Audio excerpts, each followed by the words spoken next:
ఈ దినాన ఆత్మీయ ఫలభరిత జీవితమును గురించి తెలుసుకుందాం. ప్రత్యేక జీవితమే ఫలభరిత జీవిత రహస్యం అని పరిశుద్ధ గ్రంథం బోధిస్తుంది. దైవజనుడైన యోసేపు ఐగుప్తు దేశమందు ఒక ఫలించడి కొమ్మ కాకపూర్వం తన స్వంత సహోదరులలో నుండి తాను వేరు కావలసి వచ్చింది. యోసేపు చేసిన నేరమేమిటి? తన సహోదరుల చెడుతనమును గూర్చిన సమాచారం తన స్వంత తండ్రికి తెలియజేస్తూ ఉండేవాడు. ఎంత మంచివాడు! సహోదరుల చెడుతనమును గూర్చి ఇతరులతో చెప్పి వారి పేర్లను అపార్థం చేయక లేక చెరిపివేయక చెప్పవలసిన తన తండ్రికే చెప్పేవాడు. ఈ దినాలలో విశ్వాసులు సహితం తమ పరమతండ్రి అయిన దేవునితో గాక వీరితో వారితో తమ స్వంత సహోదర సహోదరీలపై చెడుగుని చెప్పి వారి పేర్లను చెరిపివేయుచున్నారు. ఎంత సిగ్గుకరం! దేవుడు యోసేపునకు స్వప్నముల ద్వారా ఏమైతే బయలుపరచెనో ఆ సత్యాన్ని తన సహోదరులకు తెలియజేసేవాడు. తండ్రి ప్రేమను అత్యధికముగా పొందినవాడై మిగతా సహోదరులు పొందలేని విచిత్రమైన నిలువుటంగీని తాను పొంది ధరించగలిగాడు. ఆ కారణాన అన్నల కడుపులు మండిపోయాయి. తండ్రి వద్ద ఉన్నంతకాలం యోసేపును ప్రేమించినట్లు పైకి కనబడ్డారేమో కాని సమయం వచ్చినప్పుడు యోసేపును చంపివేయటానికై ప్రయత్నించారు. నీవు మాకు అక్కర్లేదు, పో అని ద్వేషించి గుంటలో పడవేసి పరులకు బానిసగా అమ్మివేశారు. ఇంతటితో ఈ శనిగాడి సంబంధం తెగిపోయింది. ఇంతకాలం వీడిపై నుండిన తండ్రి ప్రేమను ఇక నుండి మేము అనుభవించగలం అని ద్రోహపు తలంపు తలంచారు యోసేపు అన్నలు. వీడి పోయిందే మేలు అని ఎంతగానో సంతోషించారు. కాని ఆ ద్రోహము, ఆ కుట్ర, ఆ అమ్మివేతయే యోసేపు జీవిత వికాసమునకు ఒక అద్భుతమైన సాధనమని వారు ఎరిగినవారు కారు. ఒకసారి ఒక బాటసారి ఒక పూటకోళ్ళమ్మ ఇంటికి భోజనానికై వెళ్ళాడట.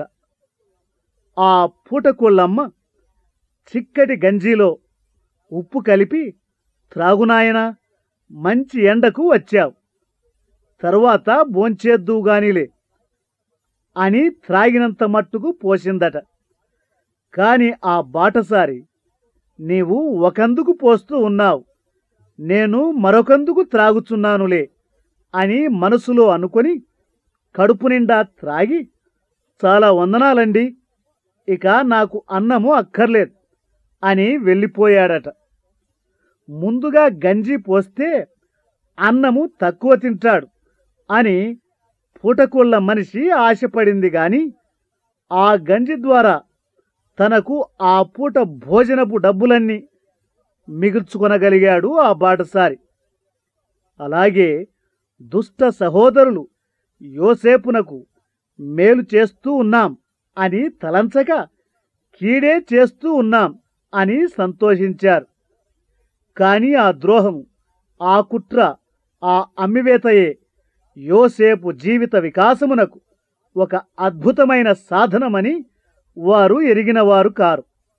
ఆ ఎడబాటు ఆ ఔన్నత్య పదవికి లేక ఒక గొప్ప ప్రమోషనుకు ఒక మహత్తరమైన సాధనమని వారు ఎరిగి ఉండినట్లయితే యోసేపును అలాగా అమ్మివేసి ఉండేవారు కారు. యోసేపు యొక్క ఎడబాటు తన తండ్రికి ఎంతమాత్రం ఇష్టం లేదు. ఇది కేవలము కపట సోదరుల కుట్రయే. తన ప్రియకుమారుని ఎడబాటును భరించలేక గోనెపట్ట కట్టుకొని అనేక దినాలు అంగలార్చాడు ఆ తండ్రి.